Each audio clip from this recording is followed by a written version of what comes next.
high गर्दै दिदीको high भन्दियो high भन्दियो यस्तो गर्दै हो न हो फुपूको ब्लग उयोको दिनु भने फुपूको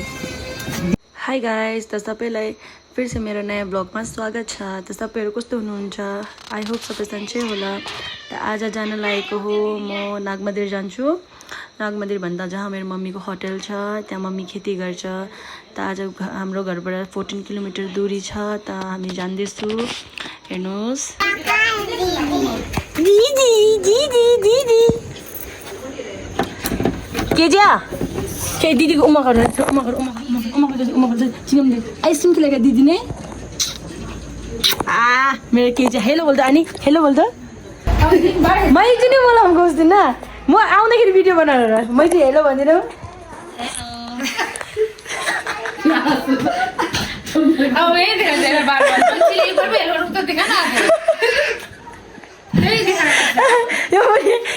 ब्लॉगर है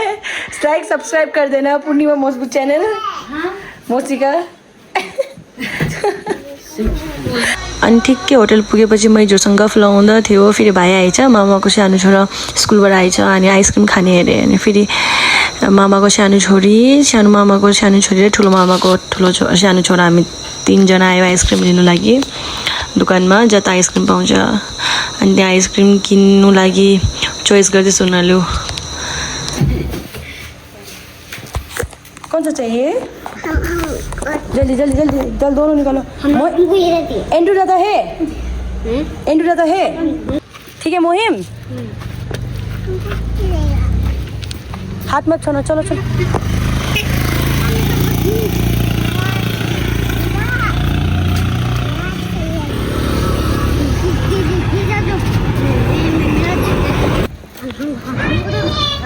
अभी खाना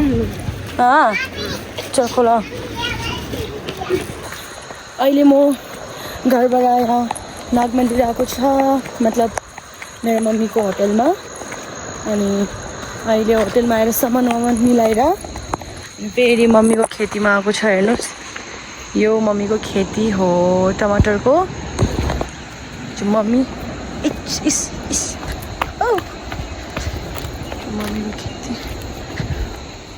टमाटरको खेती टोमेटो अस्ति म छुट्टीमा आउँदाखेरि हामीले आमा यो खुट्टीहरू लगाएको थिएँ नि मैले ब्लगमा बनाएको थियो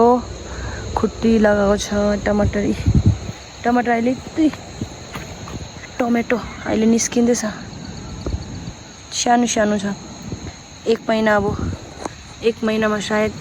पाक्छ 1 महिनामा पाक्छ नि मम्मी टमाटर हाँ मम्मी 2 महीना है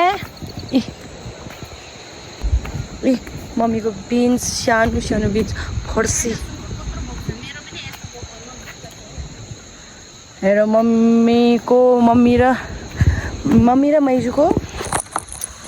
सुँगुर दिएको थियो दुईटा मम्मीको 2टा र मैजूको 2टा मम्मीको 2टा मर्यो मेरो चाहिँ छैन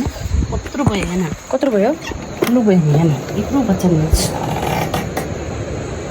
ठुलो भइसक्यो त नि किन मरेको तपाईँको चाहिँ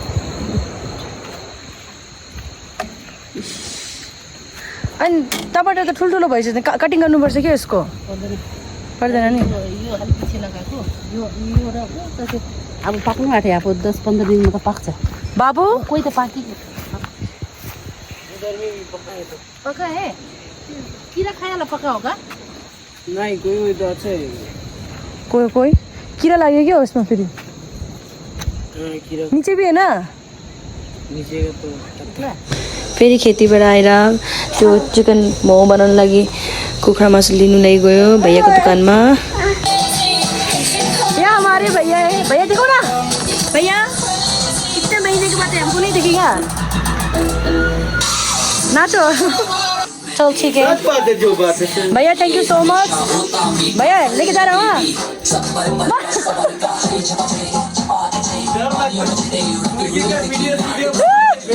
भैया ले जाओ सच में भैया ले जाओ अरे बहन इतना दूर से आए इतना साल से एक ले जाओ भैया प्लीज हाउडे साला हाउडे भैया फेरि दाजुसँग एकछिन मजाक गऱ्यो त्यसपछि अलिकति मोमोसोमो बनाएर हामीहरू बाहिर एकछिन ब्याडमिन्टन खेल्यो मैजु र हामीहरू मौसम पनि एकदम ठन्डा ठन्डा थियो